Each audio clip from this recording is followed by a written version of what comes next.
पसंद है तो हमारे इस चैनल को सब्सक्राइब करना ना भूलें।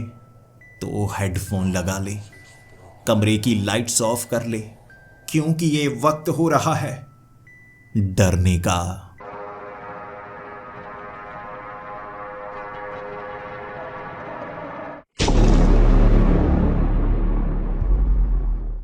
हाँ, मैंने शैतान से बात की, और इससे पहले आप मेरे बारे में कुछ गलत सोचें, इस कहानी को जरूर सुन लीजिएगा।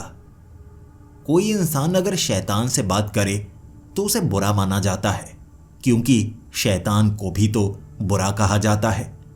लेकिन मैंने शैतान से क्या बात की और क्या उसने मुझे भी बुरा बना दिया? इस कहानी में आपको वो सच्चाई जानने को मिलेगी जिसे सुनने के लिए दिल बड़ा करना पड़ता है। आप भी अपना दिल बड़ा कर लीजिएगा। मेरा नाम डॉक्टर आर्यन मेहता है। मैं एक वैज्ञानिक हूं। ना सिर्फ मैं एक यूनिवर्सिटी में प्रोफेसर हूं, इसी के साथ मैं कुछ ऐसे एक्सपेरिमेंट कर रहा हूं जिसके बारे में मैं किसी को नहीं बताता। 6 महीने मैं कॉलेज में बच्चों को पढ़ाता हूं, लेकिन 6 महीने के लिए कभी मैं विदेश में घूमने के लिए चला जाता हूं, तो कभी एक गैरेज जो मैंने खरीदा हुआ है वहां पर मैं एक्सपेरिमेंट करने लगता हूं। और सच बताऊं, घूमना तो सिर्फ एक बहाना है। विदेश में जाकर उस जानकारी को जुटाने की मैं कोशिश करता हूं जो मेरे लिए खास है।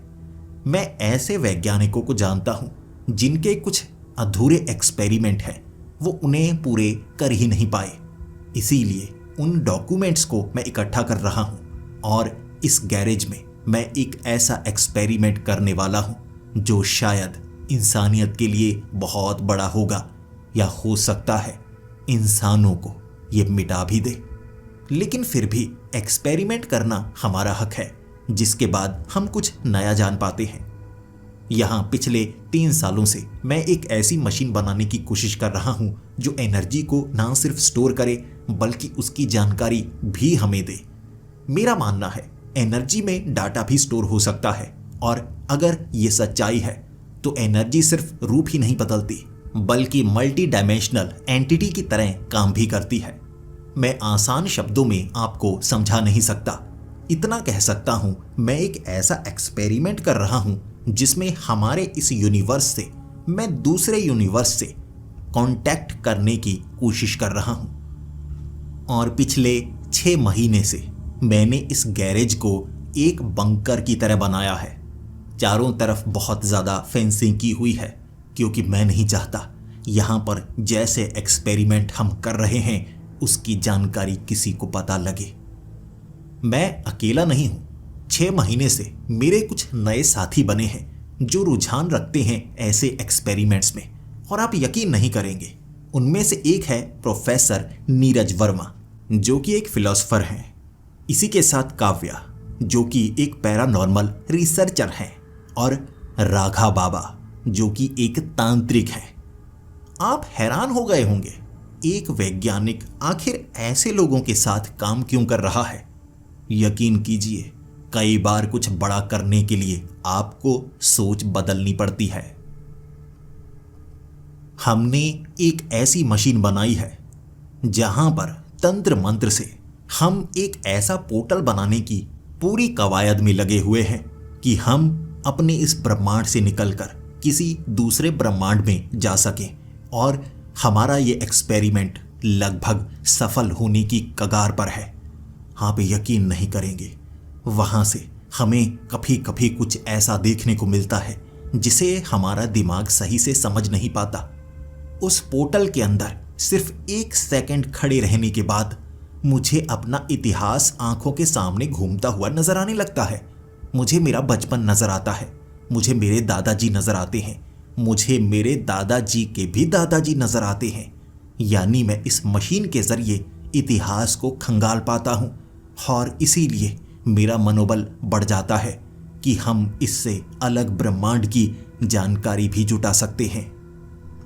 और आज वो दिन है जब हम इस मशीन को चलाकर उस पोर्टल में अपनी ताकत को संजोते हुए मंत्रों से वो द्वार को खोलेंगे। ये एक पोर्टल की तरह होगा, और दूसरी तरफ कैसी दुनिया होगी यह हमें पता नहीं है। लेकिन मैंने अपने साथियों को कहा है कि मैं इसमें जाकर देखूंगा। मैं नहीं चाहता आपको कुछ हो, क्योंकि ये एक्सपेरिमेंट मेरा है और अगर इसमें कोई खतरा है तो वो मैं लूंगा। मेरे साथी मना कर रहे थे।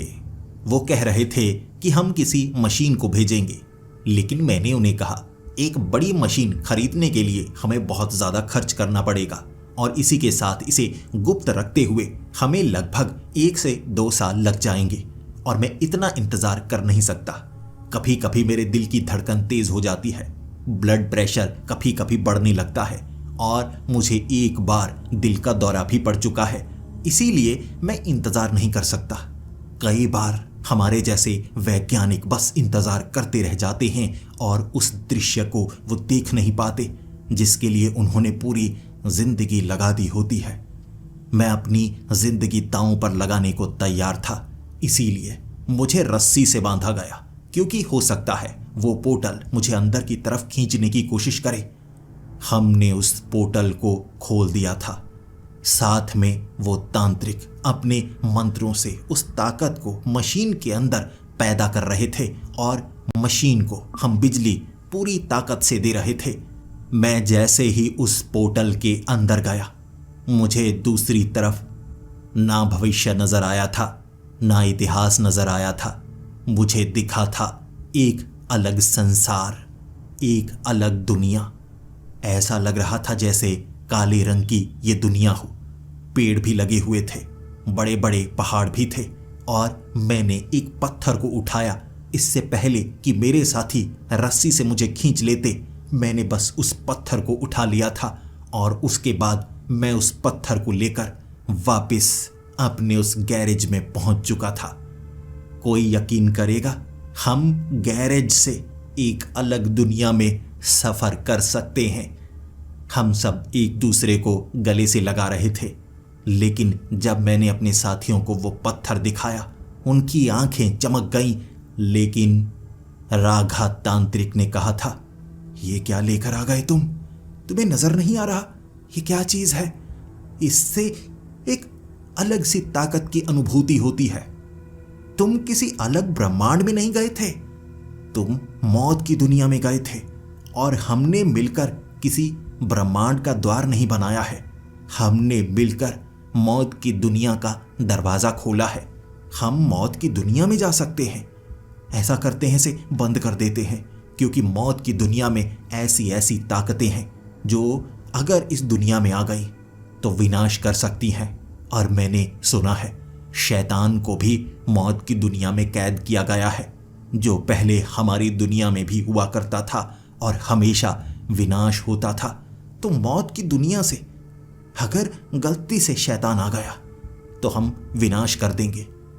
मैंने तब राघा बाबा को कहा, बाबा जी आप ज़्यादा डर रहे हैं। देखिए हमने जिस दरवाजे को खोला है, इसे सिर्फ मंत्रों से नहीं खोला है, विज्ञान की मदद से भी खोला है। तो जितनी जानकारी आपके पास है उसमें कुछ नया जोड़ने का वक्त है। डरिए मत। भले ही ये मौत की दुनिया का पत्थर हो, लेकिन हमारा कुछ नहीं बिगाड़ सकता। अब हम वहां पर सफर करेंगे, देखेंगे उस दुनिया में क्या है, और डरने की कोई बात नहीं है। मैं खतरा उठाने को तैयार हूं। देखते हैं कौन सा शैतान मिलता है। राघा तांत्रिक ने बार बार मुझे टोका, लेकिन मैंने राघा तांत्रिक को समझा दिया, डरने की कोई बात नहीं है। कल हम इस एक्सपेरिमेंट के आगे के हिस्से को करेंगे। मैं अच्छे से देखूंगा ये जगह दिखने में कैसी है, और मैं कोशिश करूंगा कि वहां पर तस्वीर खींचकर यहां लेकर आऊं ताकि आप सबको दिखा सकूं। हम अगले दिन पूरी तरह से तैयार थे और सुबह के 9 बजे हमने उस मशीन को चलाया था। मशीन चलाने के बाद वो पोर्टल ओपन हो चुका था। मैं रस्सी कमर पर बांधकर दोबारा उस पोर्टल के अंदर गया था। मैं अब ध्यान से देख रहा था क्योंकि वहां पर काफी ज्यादा अंधेरा था। बहुत करीब से ही नजर आ रहा। जो टॉर्च मैंने अपने सर पर लगा रखी थी उस हेलमेट में, उसी से मैं देख पा रहा। तब मैंने एक पेड़ को देखा और मुझे सड़क के टूटे हुए हिस्से भी नीचे नजर आ रहे थे। मैंने वहां पर कुछ तस्वीरें खींची। फिर मैं थोड़ा सा आगे की तरफ बढ़ने लगा क्योंकि हमारे पास 20 फुट की रस्सी थी। ये साफ साफ सड़क ही थी, लेकिन मौत की दुनिया में सड़क, इसका क्या मतलब है? मुझे कुछ भी अच्छे से अपने दिमाग में समझ नहीं आ रहा था। तो मैंने थोड़ी और रस्सी खींची। मैं थोड़ा और आगे की तरफ बढ़ने लगा और मुझे ईंटों की बनी हुई एक दीवार मिली। ईंटों की ये दीवार मिट्टी से चिनाई की गई थी, लेकिन ये खंडहर का कोई हिस्सा लग रहा था। मैंने उस दीवार की तस्वीर भी खींची और 20 फुट की दूरी तक मैं गया था। एक बार दाईं तरफ, एक बार बाईं तरफ। दाईं तरफ एक लकड़ी जैसा कुछ था, जैसे पेड़ का हिस्सा हो, लेकिन वो पत्थर था, देखने में ही लकड़ी लग रहा। जबकि आगे मुझे वो दीवार मिली, एक सड़क थी कच्ची सी, वो भी मिली। तस्वीरें खींची मैंने और फिर मैं वापस आ गया। सांस लेने में मुझे जरा भी परेशानी नहीं हुई थी और वापस आकर मैंने अपने साथियों को वो तस्वीरें दिखाई। देखो देखो ये सड़क। राका बाबा भी हैरान थे। लेकिन मौत की दुनिया में सड़क कैसे हो सकती है? क्योंकि वो दुनिया तो काली दुनिया कहलाई जाती है, वहां पर कुछ नहीं होता। मुझे तो इतना ही पता है। वहां पर अगर किसी ने सड़क बनाई होगी तो क्यों बनाई होगी? वहां पर किसी ने दीवार बनाई होगी तो क्यों बनाई होगी? हमारे पास जवाब नहीं था और जवाब ढूंढने के लिए मैंने उन्हें कहा कि अगले दिन हम फिर से कोशिश करेंगे और ऐसा करते हैं, हम 100 फुट की रस्सी लेकर आएंगे। अगर रस्सी जोर से खींचने लगे